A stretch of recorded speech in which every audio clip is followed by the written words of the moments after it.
G'day to everyone out there. I've got another end of 2020 video and we're looking at the Shelly 1L, which is the Shelly single relay that doesn't require a neutral. Now, my initial thoughts on this device is that it's really only for limited applications, but when you need it, I think it's going to be very handy. So these two that I've got here are actually destined to a specific location, a job which has got, it's an old house with walls that are plastered and you can't get wires in and out. And so I'm going to use two of these hopefully to set up a new switch for the owner to control one of their light fittings that they've got trouble with. So I've got a specific thing in place in mind, and that's what this product is for, to solve a specific problem where you don't have a neutral and you can't get a new wire in. Now, I've also got the bypass capacitor, and you won't always need this, but you sometimes will. So I recommend get that as well. So that basically will help you out when you've got just one lamp on the circuit, and this bypass capacitor goes at the light fitting, and it enables the power supply to operate correctly inside here. So while I've got them, I'm going to pull them apart, have a look inside like I normally do. And they are actually a bit different to the other Shellys, even though they're very similar in size.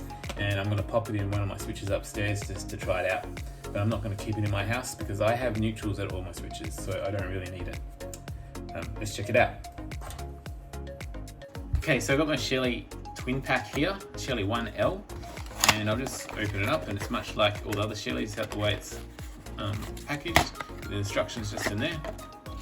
And we compare it to the size of the Shelly 2.5, and you'll see that it is very, very similar.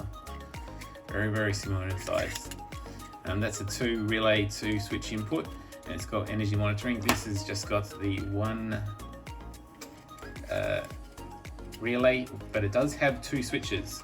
So that's one of the things I'm going to use where it's headed to, is I'm going to make use of the 2 switches. And much like the Shelly dimmer, which has also got the 2 switches.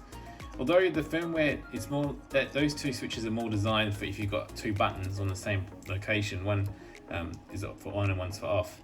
There's no provision for using the secondary switches as a different function.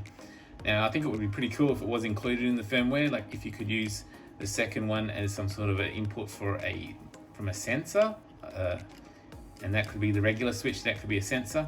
If it could function like that, that would be pretty awesome. And I think it would they could do it through the firmware. It would be possible, but at the moment, as far as I know, that's not how it works. And I think it would also, I was just thinking about these ones here, it would be very awesome if there was some way you could connect them together like as a pigeon pair. So you could have maybe a switch down at a switch plate, and then where you couldn't access with wires, you could put this somewhere else, and then they actually could just find each other and link together and work as like a pigeon pair. It'd be pretty cool if you could set up like that, but you can't. So we're gonna have to wait for that one, or use Home Assistant as a link in between to connect them. Anyway, at any rate, let's move on and check out the diagram that comes with it. So you can see here it's got the 2 switches, and it's got these terminals here, SX and SX, and they are to supply a power feed to turn on the switches. And we see at the other end of the spectrum, we've got the neutral, the line, and the output. Now, you can use this with a neutral, however, most people aren't going to, otherwise why would you have bought this one? So that neutral wire simply is not used, it's left blank with no wire going into it. That's different to some other devices which actually require that when you use it 2-wire, you put a link between the neutral and the active. So according to this diagram, you leave it with nothing in it. And you can see here where the bypass capacitor goes. So if you do use one of these, if you get one and you want to put it in, that's where it goes. It goes up behind the light fitting. So that's where you're going to put it. It's going to have to fit in behind the light somewhere, and where it can access the switch, the feed coming to the light, and also to a neutral.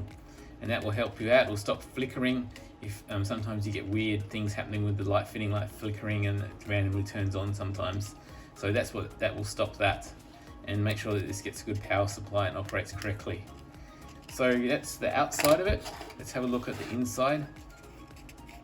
If we can get this open, because that's what I like to do. When I go to demos that the wholesalers put on, I break their products open and get in trouble for it. Just want to see how things work.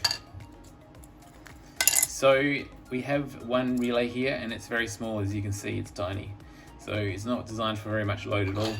And the cover says the same. It says 4.1 amps maximum, and I don't think you'd use it for anywhere near that. Otherwise it probably wouldn't last very long, so I'd probably keep this to quite a small load, which most people will, I would say. We can have a look here, and I'm going to say that's the high voltage DC-DC converter for changing mains down to a low voltage, and I think that is one as well, to get down to 5 volts or the 3.3 volts. I'm not 100% certain, but I'm pretty sure that's what that is a DC-DC converter. We've got the header there as usual, and the button for flashing custom firmware on there, I would say. We've got the capacitors for the power supply to convert it from mains. We've got an MOV protection is there, and under there you can see the ESP8266 module and some additional flash for storing the firmware on there. So that is the IC there. I'm actually not sure if this does energy monitoring. This one, I don't think it does have energy monitoring. I would say no energy monitoring on this version. And so that is the device there. Funnily enough, it's got 2 MOSFETs just in there on the back of that thing. So I'm not sure what that is, but I'm sure it's got additional circuitry because it's running on 2 wires. Anyway, that is the inside of the Shelly 1L. Let's put it back together, and I'm going to pop it in a switch upstairs and give it a test run before it heads off to where I'm planning to send it, which is to another job. I've got to give it a try and see how it works.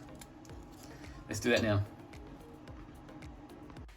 Okay, so we're going to be installing the this in behind this switch plate just here, the Shelly 1L. And one thing I did miss before was that it's actually got a new antenna. It's a PCB one. So we've gone through the stick-on antennas, and we've had the little whip antennas. Now we've got the PCB antenna that they're using here inside the Shelly. So it'll be interesting to try it out and see how it works. Now I'm actually going to see if I can pick this up downstairs in my study, which is quite a while away, and to connect it up to my network, and that will test out how good this antenna works. So we'll take this switch plate off now. And the one other thing I was going to mention as well before I take the switch plate off is these switches. This is a sample that I got from a company called Voltex, and they're actually really, really good. They're amazing. I've used this for a while, and it stays clean, super clean, and it's got a nice texture to it. It's a matte black, and it's a pretty cool switch. I like these, and they're quite slim too. Quite a slim light switch.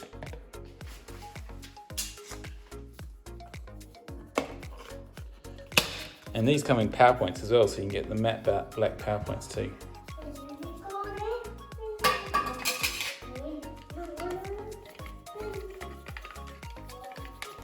So I've got the power off, it's all isolated at the switchboard.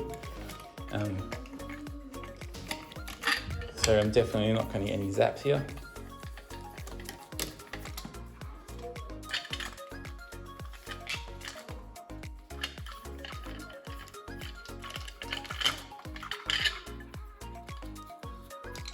What are you doing, Dad? Can you do that trick? Yeah. So I've got my cables labelled, and I do have a neutral, as I said before. So I'm not actually going to connect the neutral to here, but rather I'm going to install the bypass capacitor back in this box. And bear in mind that normally wouldn't go here, it would go up at the light fitting.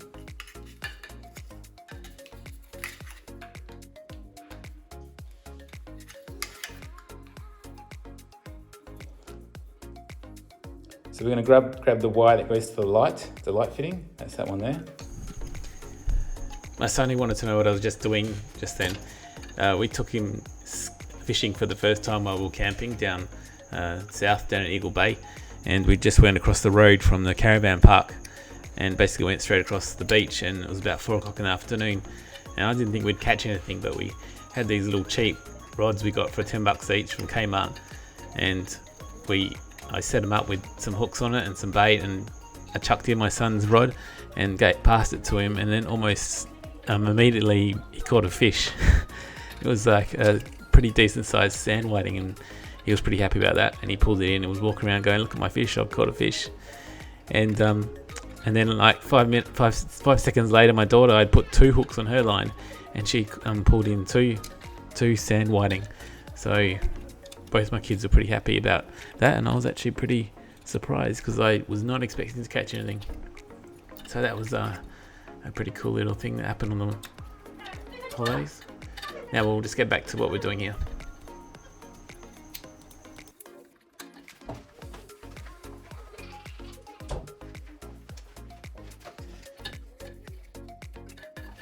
So that was actually very straightforward to install. We've just got the output going to the lights, we've got the active coming in, and we've got the two wires going, the switch active and the switch going out to the L switch just here. And we've got our bypass capacitor installed in here. So we'll push all this back and then we can turn it on.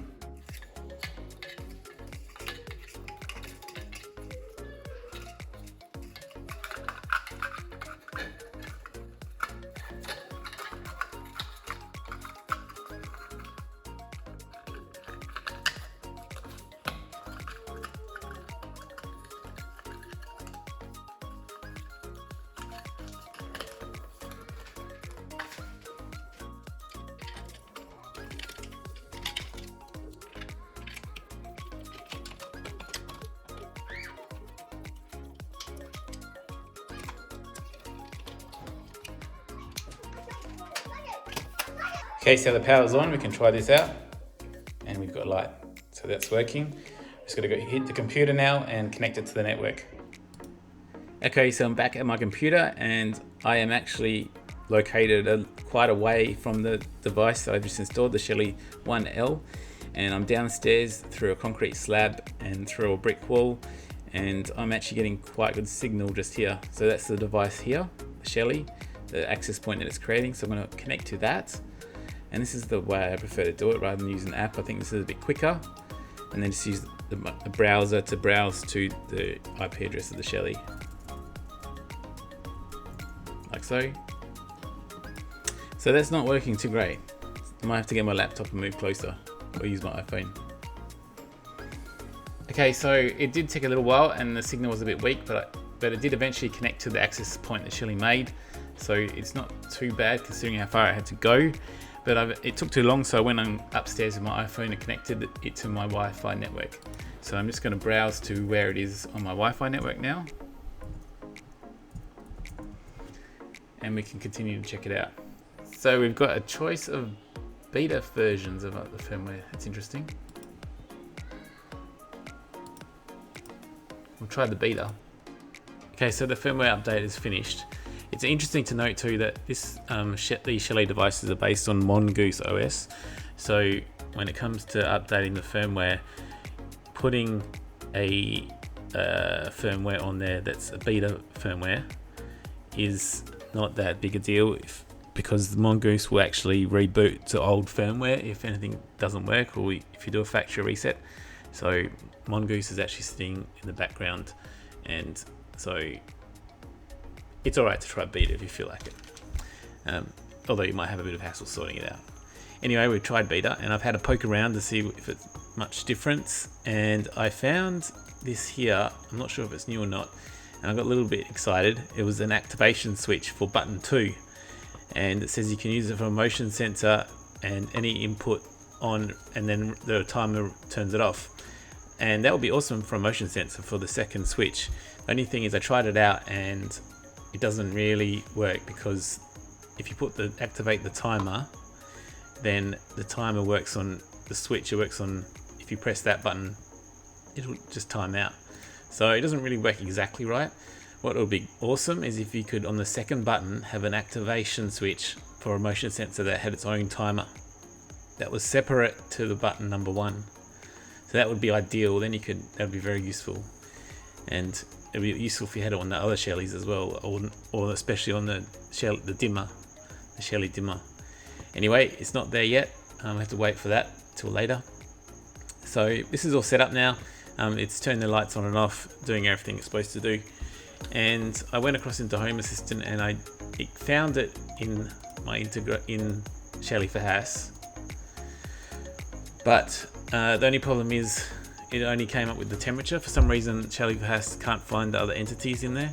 So I've just set it up as a manual MQTT switch, which is pretty easy to do because all I need is one switch.